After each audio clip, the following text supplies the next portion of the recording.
Hi, I'm Matthew Berger. I'm 16 years old. I attend St. John's College in Johannesburg. I was the discoverer of the clavicle of Australopithecus sediba when I was 9 years old. It all started a long time ago, it seems. I went out to Malapa, the fossil site where sediba was found, and I was with my dad and his colleague Job, and of course our dog Tao. And I was 9, so my dad sort of got like, okay, just go explore for fossils and see what you can find. So obviously I ran off around the site while my dad and his colleague just sit at the entrance of Malapa and just look over the fossil site. And I follow my dog Tao down this sort of path, and I'm following him and he's running quite fast, so I'm trying to keep up with him, and I sort of stumble a bit. And as I stumble, I see a rock with a fossil in it. So, of course, I'm like, oh, cool, first fossil of the day. This was about a minute and a half after we got there. And Matthew, can I ask, is that the first time you had ever found any fossil, or were you experienced at fossil hunting by then? I was a little experienced. Like, I'd always been out to the site with my dad, and I'd always been looking for fossils, but I'd never found anything of significance. I'd found some antelope fossils here and there, but never found anything of what that little fossil was going to be. So I saw this fossil in a rock, and I called my dad over saying, "Dad, I found a fossil." And of course he thought, oh, just another antelope fossil. So he came over, and about 5 meters away, he denies it, but he started swearing. And I was sitting there as a 9-year-old child like, why is my dad swearing at me? What did I do wrong? And so I was just... And I won't ask you what he actually said. Yeah, of course, yeah. And yeah, I was pretty shocked at him, and then he said, basically, Matthew, you found a hominid fossil. And then I didn't really know what hominids were and exactly how significant they were. Obviously now I understand because of what it's turned out to be. But so I was like, okay, cool, but still, why all the swearing and what did I do wrong? He's like, no, this is such a rare find. And so that's how the first clavicle was found. And from there on, the site of Malapa was found, and Australopithecus skeletons were found. So Matthew, you found sediba. It was confirmed that it was a hominid fossil. And then what happened after that? Well, basically, it came to the release to the public of sediba. And so we went to Maripang, and Maripang is the big human origins museum here in Johannesburg. Yeah, Maripang for those people that just don't know what it is, right? Yeah, Maripang is the human origins center out. It's about an hour out of Joburg, and it's got a lot of the fossil replicas, and it's got a lot of fun activities for kids and stuff. And basically, it was the press release for sediba, and I was still young. I think I was about 10 or 11 when the release happened, and I did not expect it to be as big as it was. This release was quite something. There must have been about 1,500 people there, and media from all over the world. And I was quite shocked because I was still young, and I only realized actually the significance of this find when I got to the press release because of how big this was. And we basically sat down, and my dad released the fossil and to the world, and there it was. Sediba was released as the new hominid species, Australopithecus sediba. And in that big announcement, and this is something I know students that I've talked with in the past have been very curious about. Since you found it, did you get appropriate credit in the public eye? I think so, yeah. Most people know that there was a competition around South Africa to actually name the first skeleton of sediba, which eventually came to Karabo, which means the answer, which was nice. But yeah, in that competition, there were actually people from all over South Africa, kids only, could submit names for the fossil, and many people actually did want it to be called Matthew, so that was quite something. But no, yeah, of course we couldn't do that, so we chose I think about 50 names out of, there were like 15,000 people who entered, and we chose 50 names from that, and then nailed it down to about 10, and then to 5, and then to 1, and then we released that name as well. Did you have much of a say in the choosing of the name? Yes, definitely. My dad and I went to the Standard Bank buildings in the center of Joburg with I think there were 3 other people, and we all sat around the table. We were given the top 50 names, and we each went through all of them, and they had to give a little essay of why they chose the name. So each of us got this pack with the 50 names and their essays, and we each went through them, pulled out the ones we liked, then we all sat around discussing the ones we liked, and chose the best ones. And did you put in a push for Matthew at some level? Unfortunately, they took out Matthew for the top 50, but obviously I would have liked it. But no, I'm joking. No, yeah, but I like Karabo, so it works. So here you were at this point, you're like 11 years old, right? Yeah. Did people get to know who you were? Did this impact your daily life at this stage? It did and it didn't. So, like, it didn't make me, like, a celebrity in sorts where I'd be walking around a mall and people would come up to me and stuff. But it did, like, with my school friends and stuff, they were like, no way, you found the fossil, is this serious? And they were actually shocked that I had done it, and they were amazed at everything, but it didn't affect it in any significant way where I could still have a normal life growing up, and I still kept all my normal friends and could have just, a normal life. Did you find out that you all of a sudden had a lot more friends that you didn't have before? Funny enough, yes and no. Like, there were a few that were like, that I hadn't really talked to before, that were like, oh, you're the fast guy, so started talking to me, but then most of my friends just stayed my friends and nothing happened. So I did gain a few, but mainly I stuck with the ones I had before. That's good. So, Sediba goes on and, becomes a big deal. Then, I think to the surprise of the world, your dad, who may be the luckiest fossil hunter in the world, although he might disagree. Yeah. Because the great scientist Louis Pasteur once said, luck favors the prepared mind. Yeah. And he has certainly learned where to have good luck, we'll say, by searching out caves around here. And in 2013, as many people know, there was a major fossil discovery, also in the cradle of humankind, in a cave called Rising Star, and this has become known as the Rising Star Expedition. And it seems like for a young man of your age, you certainly, and you would have been 13 or 14 at that point. Yeah, I would have been about 14. You got to play a pretty significant role in your second major fossil discovery. Yeah, definitely. No, I was actually very privileged with that one as well, because my dad had hired a team of cavers who he sent basically just over the cradle to look for fossils in spaces which are like this small and they can squeeze through. And so they went off and they found this the Rising Star cave, and they sent photos, but very blurred ones because they'd just gone in, gone out type thing, but to my dad, and they brought them over during the nights and said, yeah, look at these, are they potential? And my dad was like, yes.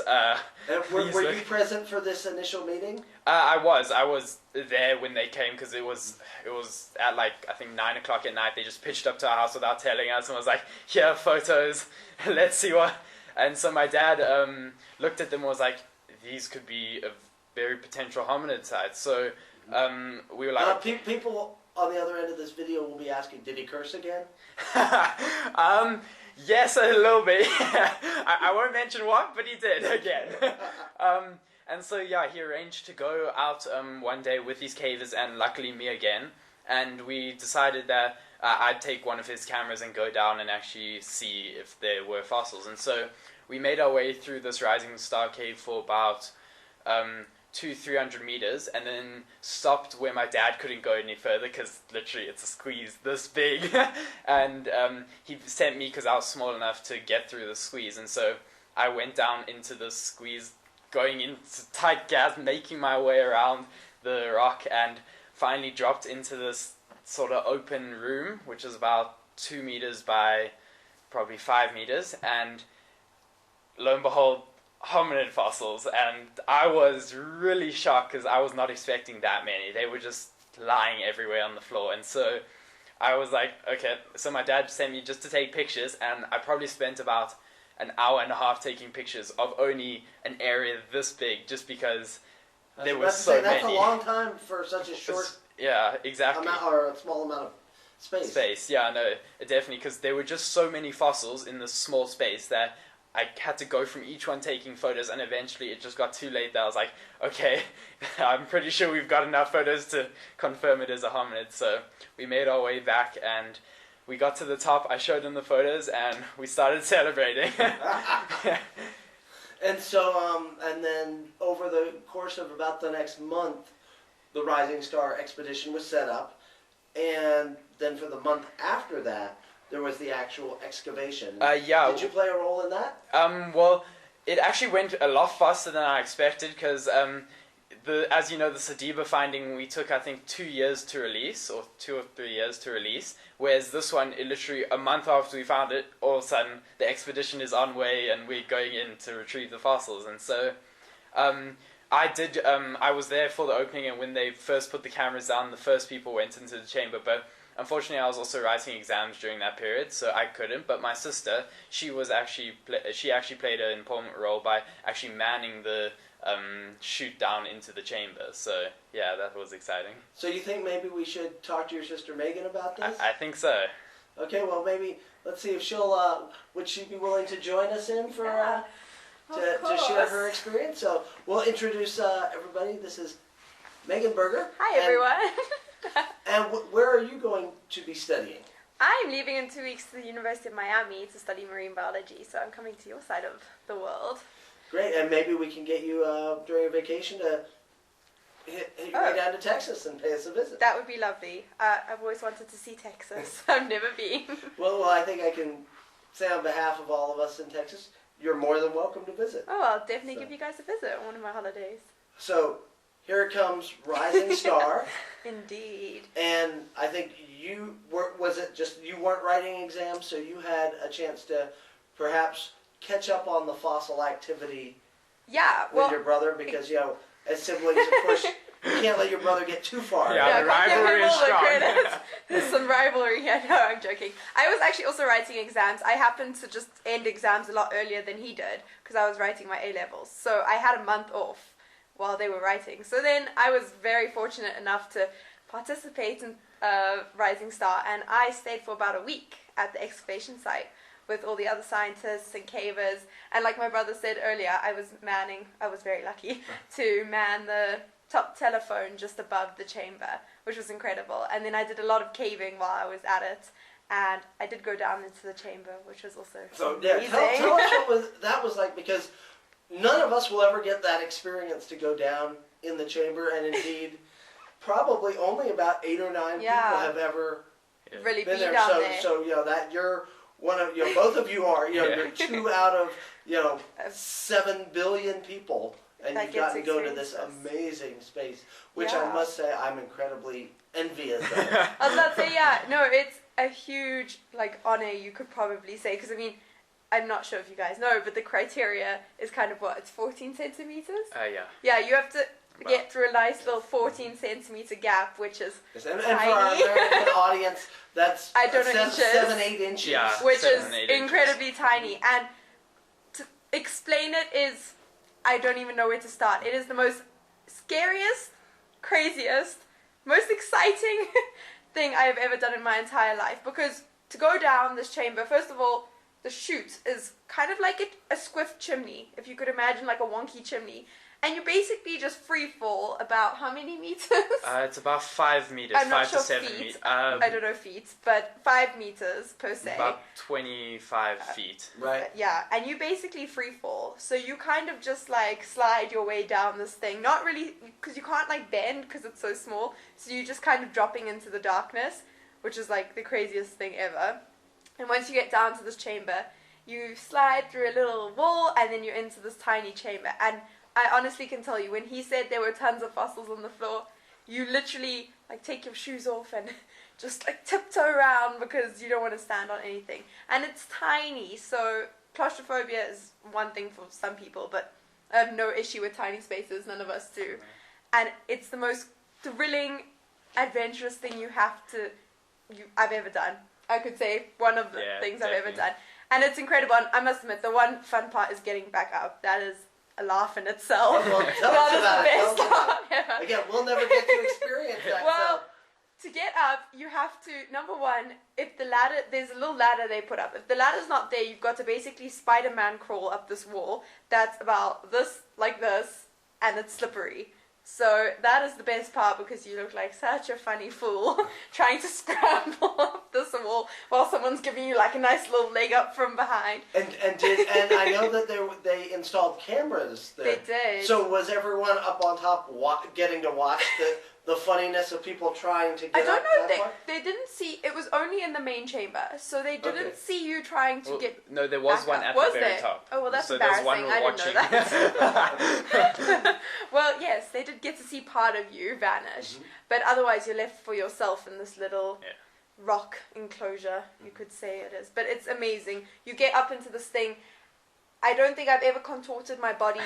You have rocks jabbing here. You get stuck. You go down. You have to like twist back up. It's honestly, can't describe, but it's the coolest thing ever. Imagine being in a little, how many inches did we say it was? 7 inches. Or 8, yeah. 7 or 8 inches rock surrounding you at all angles. And you're Is it nice smooth rock or No. Is it, no? We came up, if you'd seen the photos from last year, we came up with Scratches. bruises and scratches. It looked like I'd been beaten up by something, just to put it bluntly. But they were worth it, trust. It was so worth it. I promise you, once you're like halfway through this thing where you can't look down because there's just no space to turn, And your where head you is can't turned move, this way. your head's like this, you can't move your arm, your one arm's here, your other one's down here.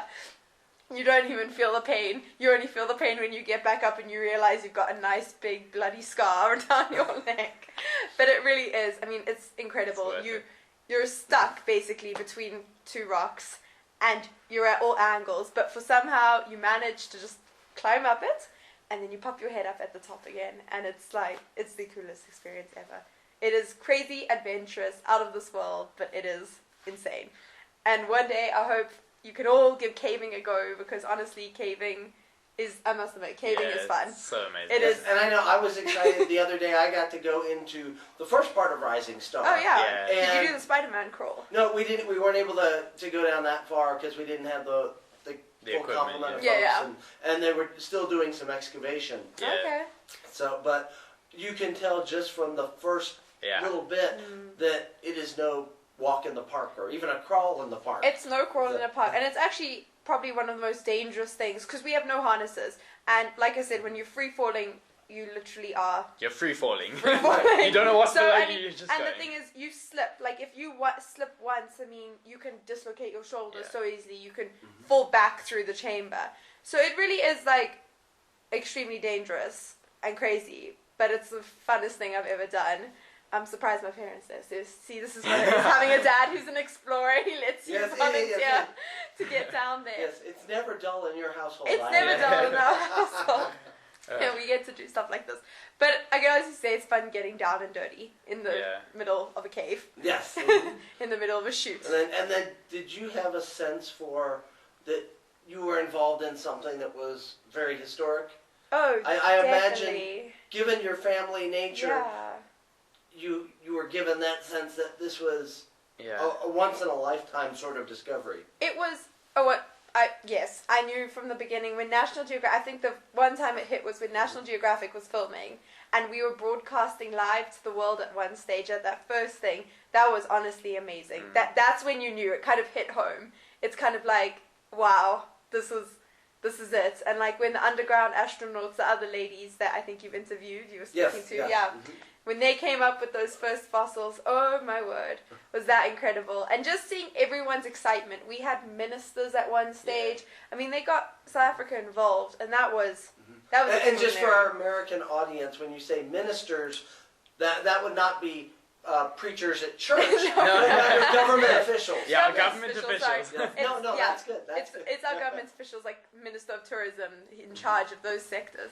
And I mean, just seeing everyone's excitement. I mean, I've never been around a group. Everyone was so the buzz, the excitement, realizing like, hey, look what we've just found, and they are thousands down there. Well, I definitely knew it was Like- actually going to be quite big when I first went in there, because from Sadiba's finding, I now understood what a hominid was and how big it could be. So seeing those initial fossils, I knew this is going to be as big or even bigger than Sadiba, which was amazing. Which was crazy. And did you have any idea when either of you first saw the fossil chamber that it would wind up being the largest fossil discovery in Africa ever? Well, you see, I can't really answer that per se, as in I only went down after that big release. Is when I went down, so I had already kind of like, oh wow, I realized the scale of this. But he was down first. So when I went down first, I did see the magnitude of this cave, and I saw all these hominid fossils, and I was like, wow, this is going to be quite something. I didn't know if it was going to be as big as Sadiba, because of course I didn't know if every fossil I was taking a picture of was actually hominid, which it actually was, which was amazing. But I did not expect it to be, to become over Sadiba the biggest hominid discovery ever. So that was quite something. So I guess you weren't too disappointed that all of a sudden your Sadiba discovery was put on the back burner, at least for the time being? I didn't mind at all. Having 2 hominid discoveries, what crazy. else could you ask for? So that leads me to look ahead to the future now. We're hoping that sometime shortly we will get the official release of what the Rising Star material actually is. All I can say is soon. Yes. We're soon. sitting here in late July of 2015, and we're hoping that within maybe 2 months we'll have those results. 2-3 months, you should have it. Yep. So that will be very exciting, and so looking ahead to the future beyond that, what are y'all's plans? Do you want to go first? Okay, well, I'm gonna finish my last year of school next year, and then hopefully I'm gonna go study in the States somewhere.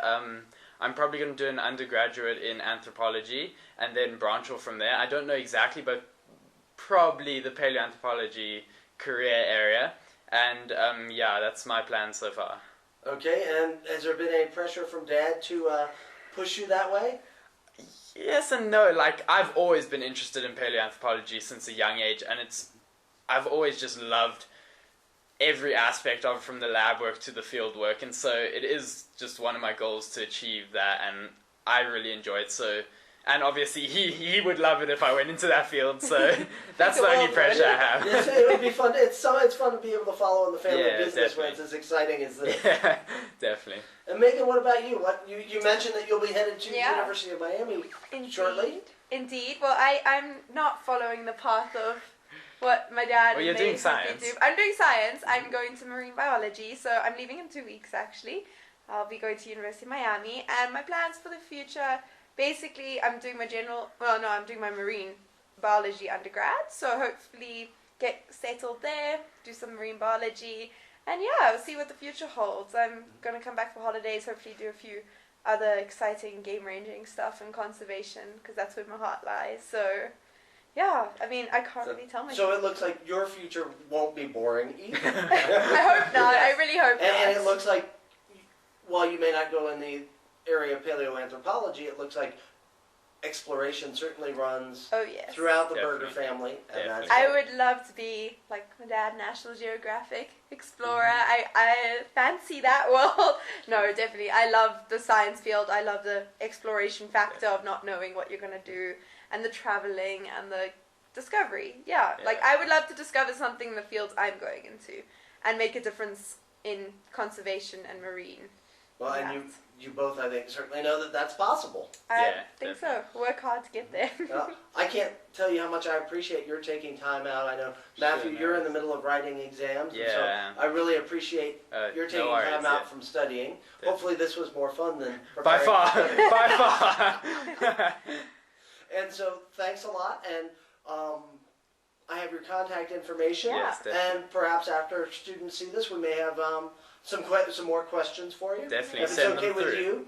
More than welcome. Send them through. You can hand out our email addresses, anything you want. We're on Facebook, Instagram, all social media. I was going to say, you're modern people. I was about to say you can find us on social media. Okay, great. Well, thanks a lot. I know you have other plans for tonight, so thanks a ton, and Perfect. cheers. Thank you so much. Bye, guys. Cheers.